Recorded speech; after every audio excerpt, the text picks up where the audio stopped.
A lot of people believe that when they take a large amount of cash to the bank, the safest thing they can do is keep the deposit just under $10,000. It sounds careful. It sounds responsible. Chuckles. And for years, that idea has been passed around like common sense wisdom among friends, neighbors, and relatives. Serious. What most people, especially retirees, don't realize is that this exact habit can create the very risk they think they're avoiding. As soon as someone starts breaking one larger sum of cash into smaller deposits specifically to stay under that number, they can unintentionally step into an area that federal law treats very seriously. The people who end up in this situation almost never have bad intentions. They're not trying to hide money or use it for anything improper. Maybe they sold a truck they've owned for 15 years. Maybe their kids helped them out with some expenses.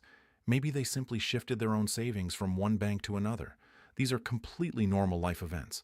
But when those deposits show up in a particular pattern, the banking system doesn't see the story behind them. It only sees amounts, dates, and frequency. And sometimes those numbers create a pattern that triggers questions. I want to walk you through how this works. Once you understand the rule behind that $10,000 threshold, the whole situation becomes much clearer and much easier to avoid. A bit later, I'll share the experience of a retired teacher who ran into this issue while she was just trying to simplify her finances after her husband passed away. Her story shows how easily this can happen to someone who's followed the rules their entire life. Hi, I'm Artur, and I spend a lot of time looking into financial regulations and everyday banking habits that tend to catch retirees by surprise. Not because the rules are secret, but because the way they actually operate is often very different from what people hear through casual advice and stories. Over the years, I've noticed that certain money tips spread quickly in retirement communities and within families. One person hears something from a neighbor. That neighbor heard it from someone at the bank a long time ago, and eventually it turns into a rule everyone takes for granted. The so-called $10,000 deposit rule is one of the most misunderstood examples. People hear about it and then try to work around it, without realizing that the workaround itself is often what creates the problem. In this video, I'm going to explain what the $10,000 rule really is, what banks are actually required to report, and why the report itself usually isn't the problem. Then we'll talk about 3 situations where retirees run into this most often: selling something for cash, receiving money from family, and moving their own savings between accounts. Along the way, I'll show you simple documentation that can protect you if questions ever come up later. Once you understand what the system is actually looking for, the solution becomes surprisingly simple, and it's often the opposite of what people have been told for years. This video is for general education only and is not legal, tax, or financial advice. Always do your own research and speak with a qualified professional about your specific situation. To see why this rule causes so much confusion, you first need to know what the $10,000 number actually represents. Behind the scenes, banks in the United States are required under federal law to file something called a currency transaction report anytime a customer deposits more than $10,000 in cash in a single transaction. The key word is cash. We're talking about physical bills. Not a check, not a wire transfer, not an online transfer between accounts. If more than $10,000 in paper currency goes into an account at once, the bank system automatically creates that report. This happens quietly and as a matter of routine. The bank doesn't call you in advance. They don't ask your permission. In many cases, the customer never even hears about it. The report simply goes into a large database that regulators use to monitor significant cash movements across the financial system. Millions of these reports are filed every year. The vast majority never lead to any further action. No call, no investigation, no follow-up. They are records, not accusations. The rule was originally created to help authorities detect large-scale financial crimes that rely heavily on physical cash, because cash can be harder to trace than electronic transfers. So the system was designed so that larger cash deposits would automatically be documented.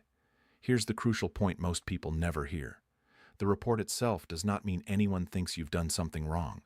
It does not automatically start a case against you. It simply notes that, on this date, more than $10,000 in cash was deposited into this account.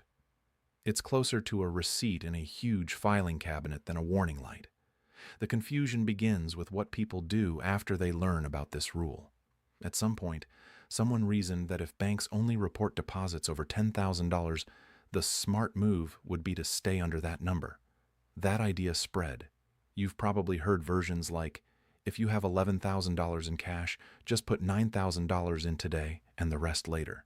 If you're bringing in a large amount, split it between accounts. Have your spouse put part of it in at another branch. On the surface, that sounds like common sense problem solving, but the law specifically anticipated this behavior.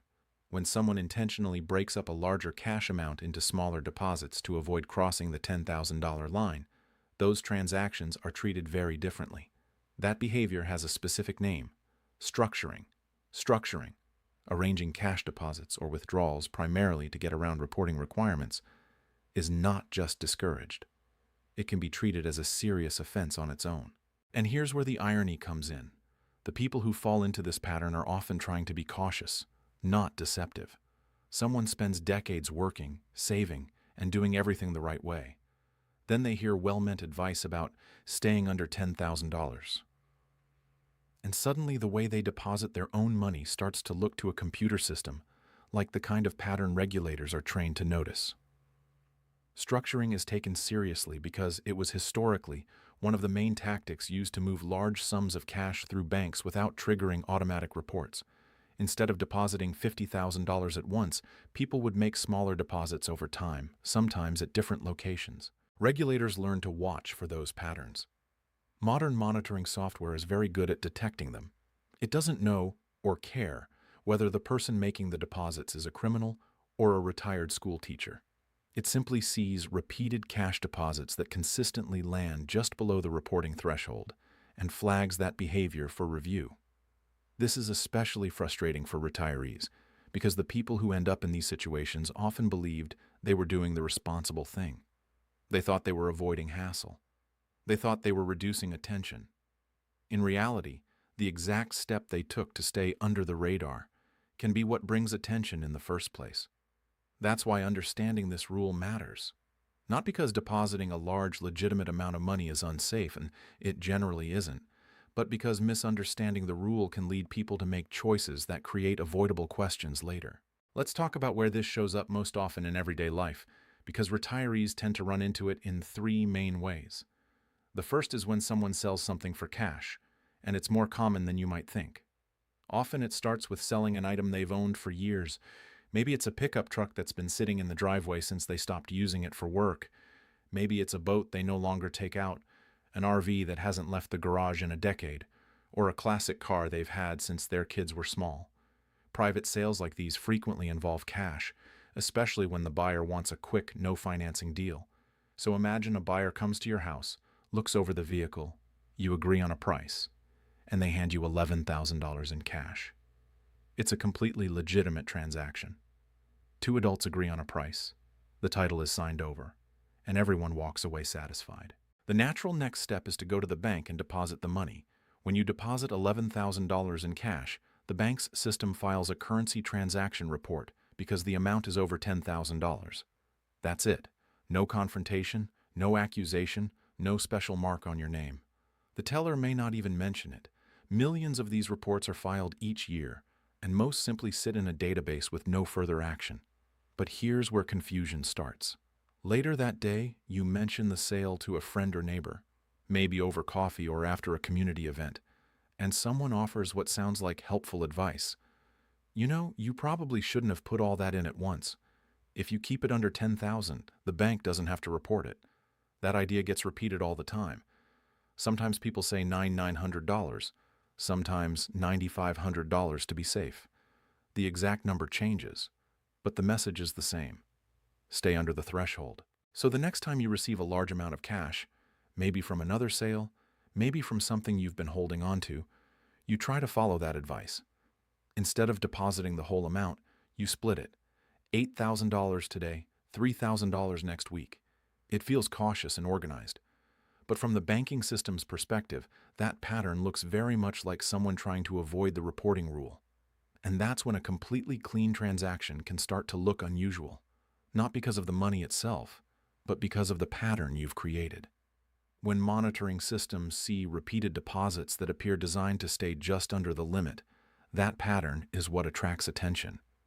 In many cases, the safer and simpler approach is actually the opposite of what people assume. If you legitimately receive $11,000 from selling a vehicle, it's often better simply to deposit the full $11,000 at once and let the report be filed. What really protects you is the paperwork behind the transaction.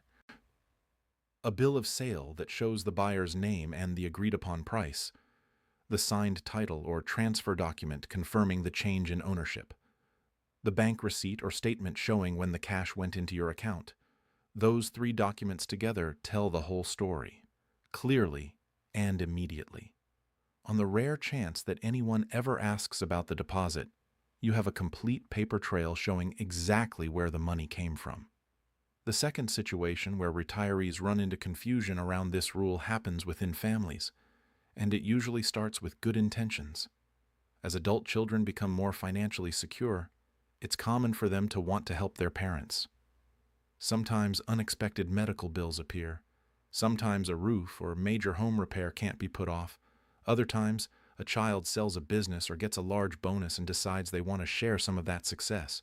So a son might say, "I'd like to give you $15,000 to help with the house," or a daughter might send money to help cover medical costs that insurance didn't fully pay.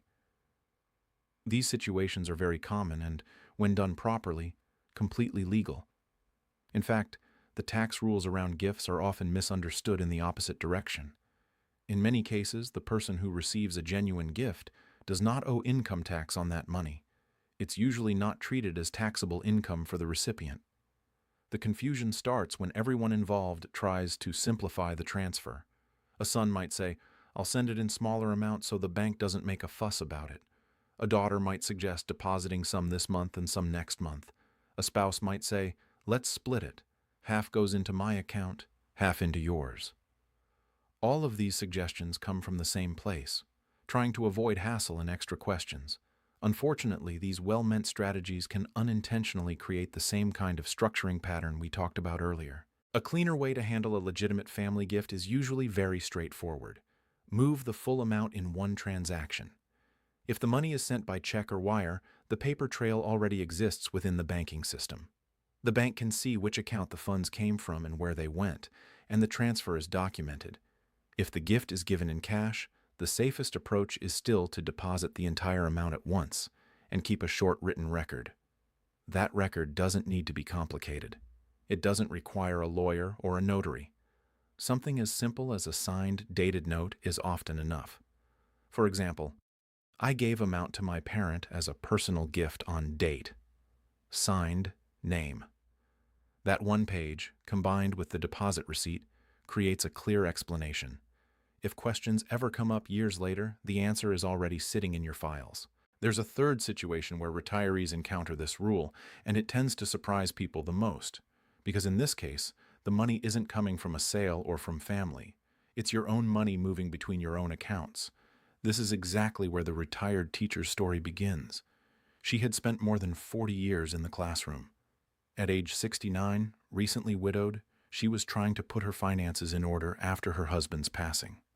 Like many long-married couples, they had built up accounts at several different institutions over the years. A checking account from when they bought their first home, another account opened later for convenience, a certificate of deposit that had been renewed a few times. Financially, none of it was very complex. Emotionally, it was draining. When someone you've shared your life with is suddenly gone, even ordinary decisions can feel overwhelming. Her goal was simple: bring everything into one bank so it would be easier to manage going forward. Instead of juggling statements from multiple places, she wanted one consolidated picture. That's a completely reasonable goal, and it's something many advisors recommend to reduce confusion and simplify planning. The issue came from how she moved the money. Instead of transferring all the funds at once, she moved them in several smaller steps over a few weeks. $9,000 one week, $8,000 another time, then another transfer just under $10,000 a few days later. She wasn't trying to avoid any rule. In fact, she later said she wasn't thinking about the $10,000 number at all. She simply felt that smaller moves would be easier to handle while she was already buried in paperwork and arrangements after her loss. About 6 weeks later, she received a letter from the bank asking her to explain the pattern of transactions. Imagine how unsettling that feels. You've done nothing wrong. The money is your own savings from decades of honest work. Yet suddenly there are questions about how it moved between your accounts. Situations like this rarely turn into anything serious once the person explains what happened and provides documents, but the experience itself can be stressful, especially when someone is already going through a difficult time. And importantly, the reason this happened had nothing to do with who she was as a person. The system didn't know she was a widow. It didn't know she'd been a teacher for 40 years. It didn't know she was just trying to make her finances a little easier to manage. All the software saw was a series of deposits and transfers repeatedly landing just below the $10,000 threshold within a short period. To automated monitoring tools, that pattern can look similar to structuring. This is one of the most important things to understand about modern banking oversight. Much of it is driven by algorithms that detect patterns, not by people reviewing individual stories. The software looks for behaviors that historically matched financial crime. Repeated deposits that consistently stay just under the reporting limit are one of those behaviors. When that pattern appears, the system flags it for a closer look.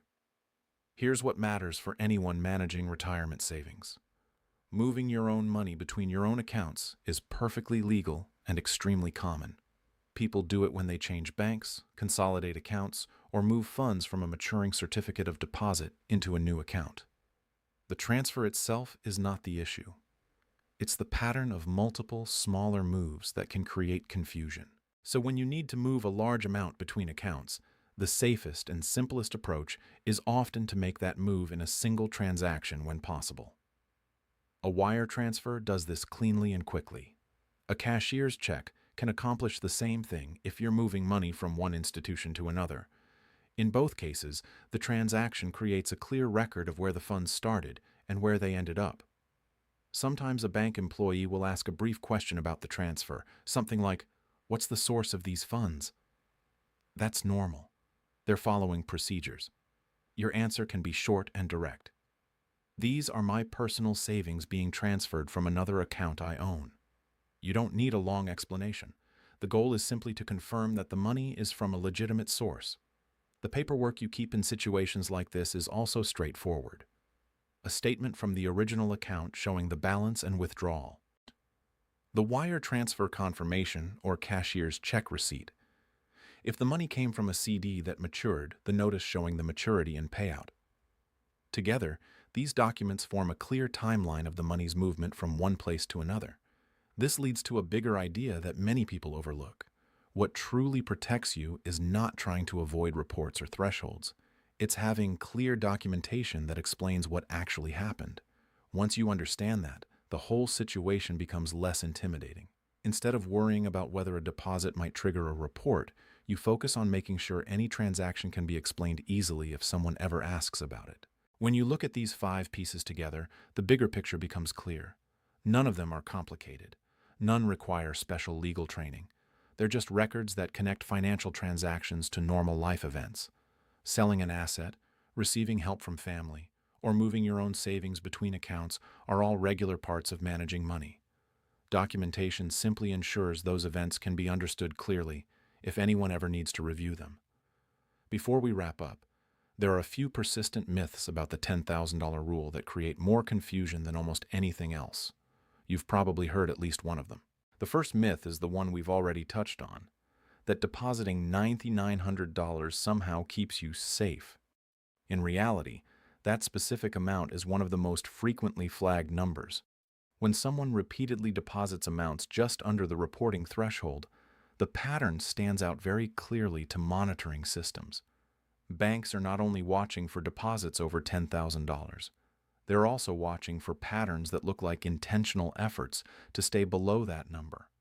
So the idea that $9,900 is a guaranteed safe zone simply isn't accurate. The second myth is the belief that only people involved in illegal activity ever get questions about their transactions. That assumption feels reassuring, but it isn't correct. The systems banks use to monitor activity are largely automated. They're not evaluating someone's character or life story. They're matching transaction patterns against certain criteria. That means completely honest people can receive routine questions if their activity looks unusual from a data perspective. Once they provide a clear explanation and supporting documents, the situation usually ends there. The third myth is something retirees hear surprisingly often: the idea that once you're on a fixed income, these rules don't really apply to you.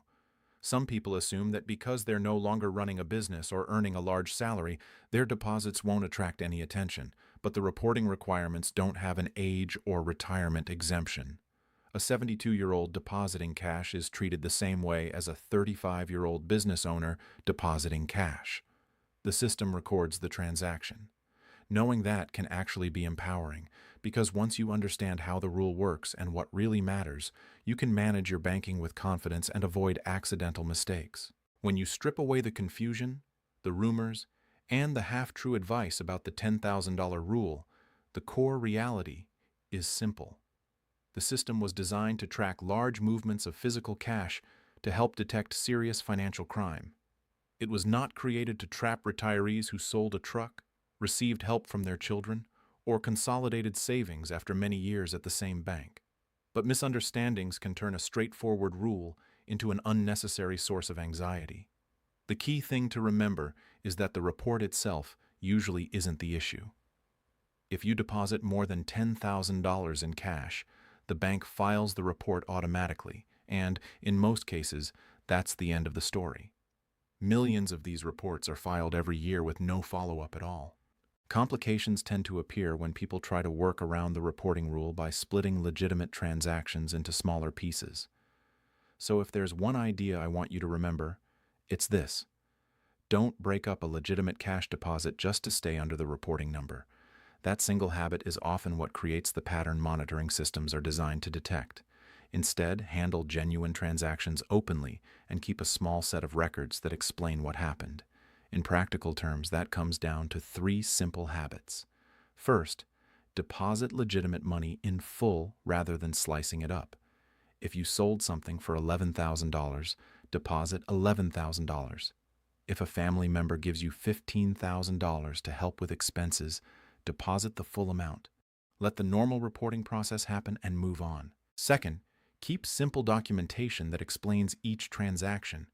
A bill of sale, a short gift letter, relevant bank statements, or transfer receipts only take minutes to save, but they can answer questions instantly if they ever arise. Think of them as a brief written history of where the money came from and where it went. Third, remember that moving your own savings between accounts is completely normal.